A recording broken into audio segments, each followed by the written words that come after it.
Élisabeth II, la reine aurait eu 97 ans, retour sur sa vie.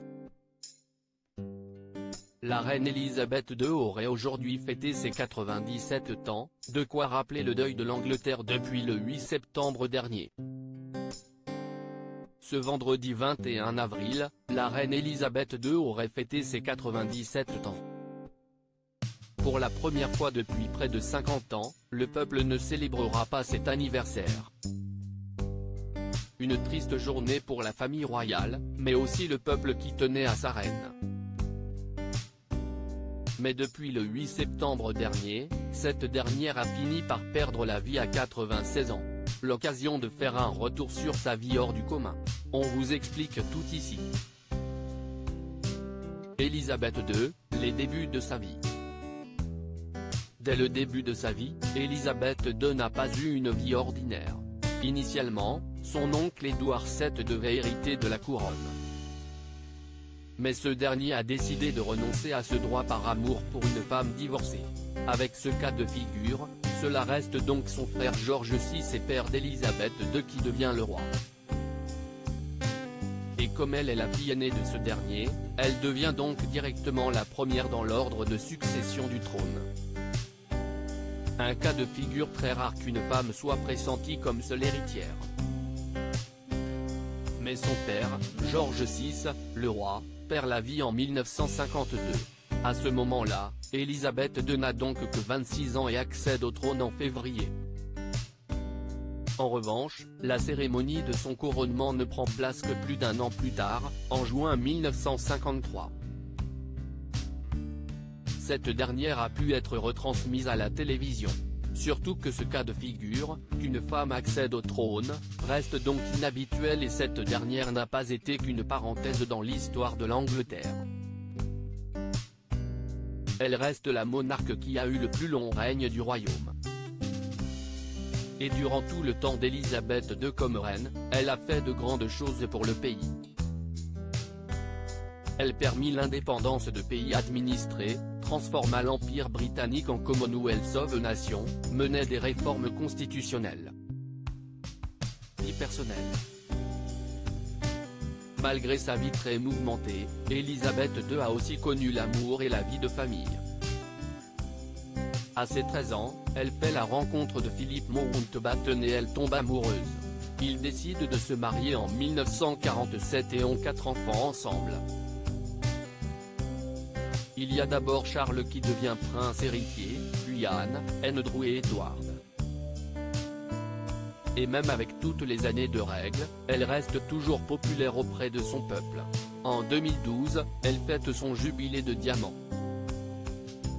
Pour le peuple, elle incarne l'ordre, la tradition, le courage et la simplicité. Avec ses 4 enfants, Élisabeth II a 11 petits-enfants.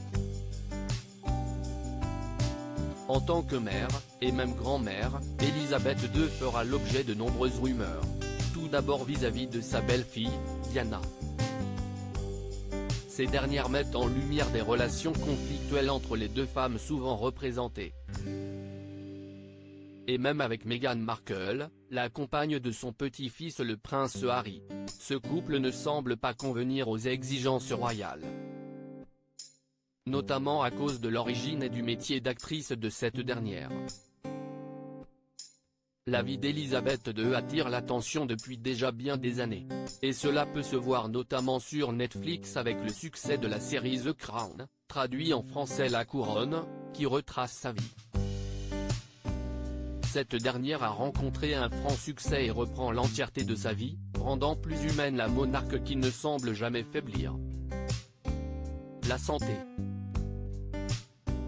Pourtant, malgré sa longue vie, Élisabeth II a, elle aussi, connu des difficultés de santé. Le 20 octobre 2021 par exemple, elle a dû se faire admettre rapidement à l'hôpital privé King Edward VII. Le but restant de faire un bilan de santé de la monarque. Mais dès le lendemain, elle a pu regagner le château de Windsor. Le 14 novembre suivant, son absence lors des cérémonies Remembrance Day se fait remarquer. Surtout qu'elle se doit à son état de santé. Le 6 février qui suit, En 2022, elle déclare avoir annoncé que Camilla Parker Bowles obtiendra le titre de reine consort lorsque son fils, Charles, deviendra roi. Cette annonce inquiète le peuple qui voit sa reine penser à sa mort et ce qui se passera. Quelques jours plus tard, le 20 février, un communiqué officiel atteste que la reine Elisabeth II a la Covid-19. Mais finalement, le 2 juin 2022, le peuple retrouvera sa reine à l'occasion du Trooping the Colour, une deuxième célébration pour son anniversaire. En effet, la reine fêtait 2 fois son anniversaire. Une fois le jour même, le 21 avril donc, et une seconde lors de ce défilé militaire. Elisabeth II, la fin d'un long règne. Mais le 8 septembre dernier, la chaîne britannique BBC fait une annonce des plus redoutées. La reine Elisabeth II a perdu la vie à l'âge de 96 ans. Cette dernière est partie au château de Balmoral en Écosse, laissant le trône à son fils, qui devient le roi Charles III.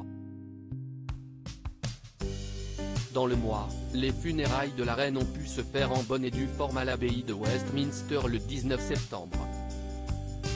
L'inhumation a pu se faire en revanche en privé dans la chapelle du Rouge George VI du château de Windsor.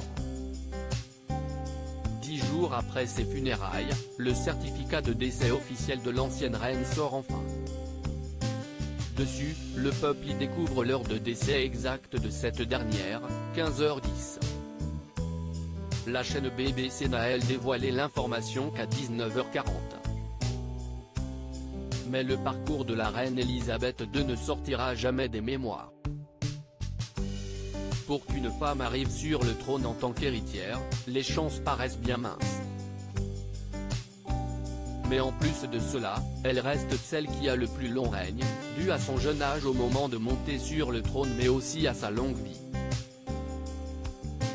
Durant ce demi-siècle, aux commandes du pays, elle a mené de nombreux combats et fait avancer le pays.